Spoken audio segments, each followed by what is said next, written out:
Hey everyone, this is just a video about installing the new light effects board from Qiewa for the Qiewa Q1 Hummer. This is the one on my son's scooter we installed last night, and I gotta say it's pretty awesome. Has many different modes you can switch through. I haven't even played with that yet. But anyway, I figured I'd do a video on how to install it.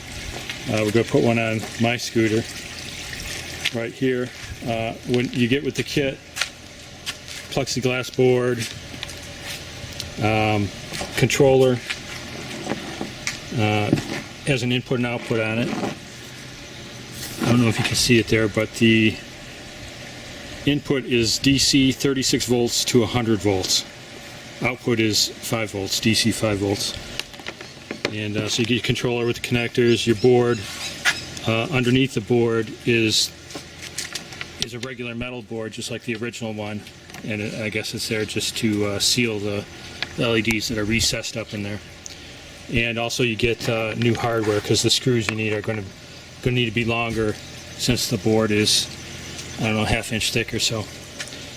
Anyway, we'll get on with the process then. Okay, so I'm not going to get too much into how to take the top off. It's fairly self-explanatory. There's 12 bolts along the edge. They all have nuts on them, except for these two up front. They're just screws. They screw directly down into the board. All the other ones need a Allen wrench. I'm not even sure what size this is, but just find the one that fits. Metric. Everything's metric on here. And then I normally just use a pliers to get the nut underneath, and then loosen it and go all the way around. One by the kickstand is a little tricky, but sometimes the needle nose pliers is better for that one particular one there. Anyway, once you get all the screws off, you pop your board off. If it's never been off before, there's probably a seal on it you'll have to break loose with a putty knife or something.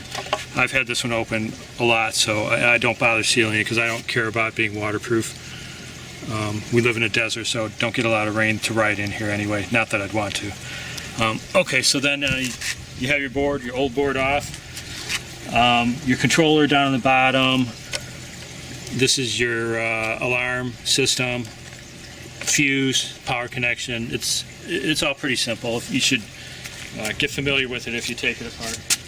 And then, so before putting the new board on, just to show you the difference, here's the old size screw. Here's the new size screw. You can see obviously this one's much longer. It's longer than it needs to be, but the short ones are too short to fit all the way through the size of this board.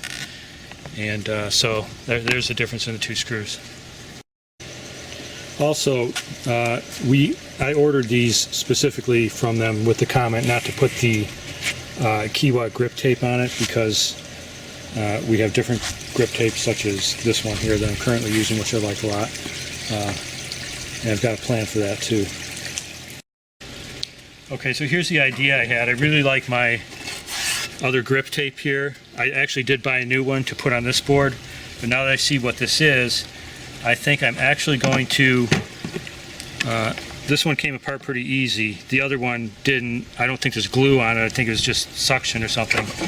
But this is actually just a original board, same as this, without the tape on it. So I'm going to replace that board with the one that I have my grip tape on, and then that will be under the plexiglass, and it will look pretty cool. And the lights will be on top of it. And then, since this will then all be plexiglass, I'm going to take a strip of the new one I bought and put it right in the middle here, so there's some grip tape on top of the board as well. One thing I got to do is they apparently wired this up after sticking it through that little hole there, so this connector won't fit through the hole. So I'm going to have to cut the wires, pull it out, drill a hole in this one, put it back in, splice it back up, and then we'll be good from there, and we'll continue. Okay, so I've swapped out the board that came with it, the plain black metal one, which is under there, with my original board that I got my grip tape on that I like. And the connector that the wire goes through the board through a hole. This hole they had on here is so small that I had no choice but to cut the wire drill my own hole in this board, which I made bigger so the connector can fit through there if I ever want to take it out. And then I just spliced the wires and sealed them up with hot glue like that. So there's my new board. Let's set that down for a minute and grab the controller.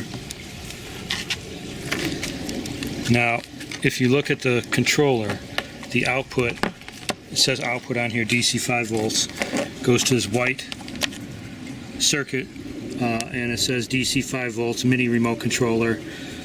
Anyway, it's got 3 pins on it. These other connectors only have 2.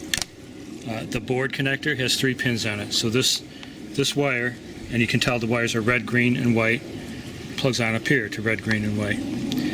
We're going to do that last, but that wire is taken care of. So now we just have this connection here, which is our main power in, and again it says DC 36 volts to 100 volts.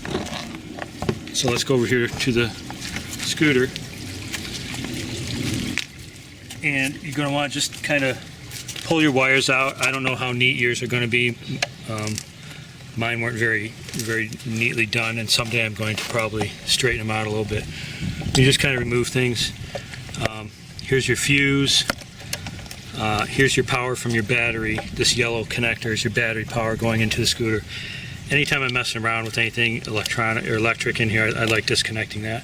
And when you unplug this, there's a capacitor. You're going to hear like the alarm slowly fading, usually. Or if not, don't worry about it. The battery's disconnected now. So I just kind of get that out of the way. Here's my alarm module. I put Velcro on there. It was just taped to the top of this controller. The controller gets really hot. You can see this warped a little bit. Not a good idea having that right on the controller, so I put it up along the side here using some Velcro. So I'm just going to move that out of the way a little bit. And then basically what you're trying to do is get to your controller.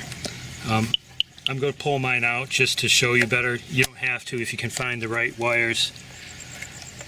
I've had mine out so many times before, so it's pretty easy for me.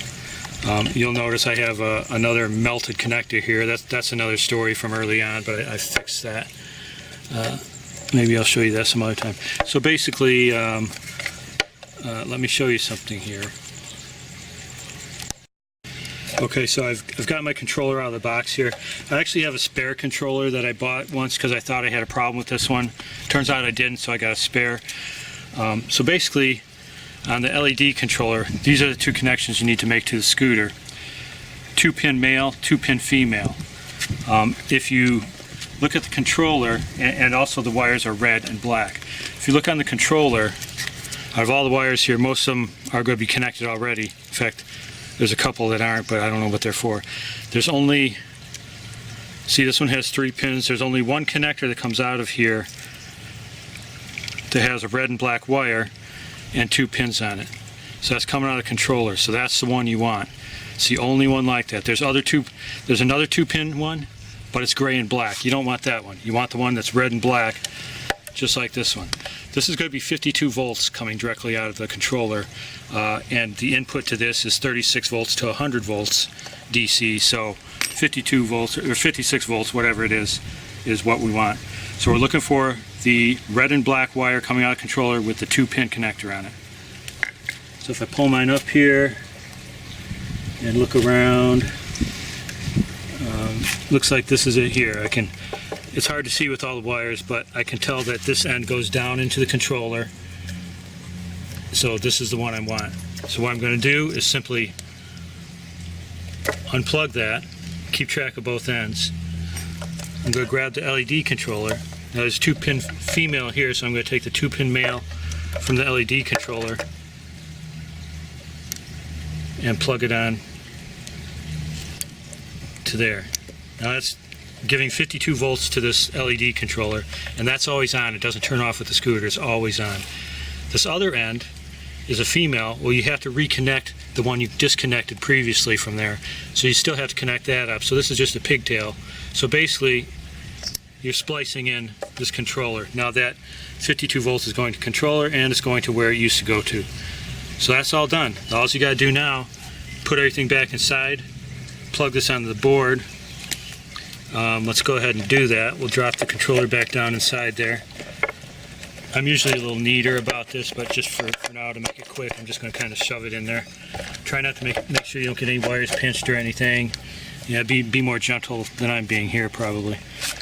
And here's my alarm. I'm going to put that back over on the side here with the Velcro. Put the antenna up along the side here, and then I'm going to connect the battery. Now, whenever you connect this battery, it's going to spark. That's just what it does. Don't be worried about it. It's going to spark, and your alarm's going to make a noise. So I don't know if you could hear or see the spark, but it sparked, and it's always going to do that. It's not a problem. It's just what it does. Okay, so I got all that pushed in there pretty good. I try not to keep anything on the controller because that's going to get hot. So try to keep the wires up above it if possible. And then you just got to try to situate this thing in here. These wires, all the wires back here are really longer than they need to be, and I'm thinking someday I might shorten everything to clean it up. But yeah, that's another project. Okay, so I got everything pretty much tucked in there. Now we're just going to grab the board and the connector on the board. I'm just going to kind of lay it here for a second. And there's our 3-pin connector from the controller to the board. Plug it in, and you can see the lights immediately come on. There's a remote control that goes with this, but on both of these, as soon as I plugged it in, they came on immediately. Then again, just make sure your wiring is all sitting down, so you don't want to pinch any wiring between the board and the chassis. And kind of fold this wire back down in there. Place your board on top. Again, just double check that you're not pinching anything in there. And you should be able to tell how it sits on the board too. If there were a wire in there, it wouldn't be tight on there. And that's it. At this point, you would just take your new screws, these longer ones with the nuts. Oops, dropped that. There are washers on them, and they're just flat washers. They're not lock washers or anything. And these nuts are self-locking. You can see the blue locker in there. So the threads, or I mean the washers, will actually go on top because the hole here is flat. Well, these screws are kind of beveled, so I think the washers should go on top. Drop that down through the chassis, and then you would put the nut on the bottom and tighten them up all the way around. Again, these two up front aren't going to have, you don't need the nuts on those because they're just screw in, they're threaded. So you just put those in and tighten them down. These screws are a little bit too long, so they kind of tend to bottom out in there, but I could get it where it was fairly tight on the board, and then these other two screws are going to hold it down good anyway. Again, if you want it to be waterproof, before you put the board back on, coat the edge of the scooter along the black edge here with some silicone or whatever sealant you want to use before you put the board back on if you want it to be waterproof. Again, I don't care so much about that. I go into this thing a lot, so I'm constantly taking the board off. I mean, not for bad reasons, just because I like tinkering with stuff. And I made some other modifications. But if you want it to be waterproof, put that sealant on it before you put the board back on and stamp it down. Okay, that's about it. We'll show you a shot of it at night here in a little bit. And hope you enjoyed it. I'll probably do some other videos on different things. I'm actually going to do one really quick on the settings to increase to set to max speed and such, and to adjust it so the mileage and miles per hour meter are accurate compared to GPS. And I'll probably be doing that shortly. Also, my son Aaron is going to do a video on the different modes of the lights, switching between the different modes. These things are really cool, and you can do, I think it said there's over 300 different settings or something. But they're pretty awesome, and that I really am liking how this looks here with the grip tape under there. That just came to me when I was putting it together, and that really looks sharp. Anyway, there'll be a link down below. My son also did an unboxing of these when we got them, and he's going to do a video of the control of the lights and such. So look below if you're interested in that, and we'll see you next time. Thanks.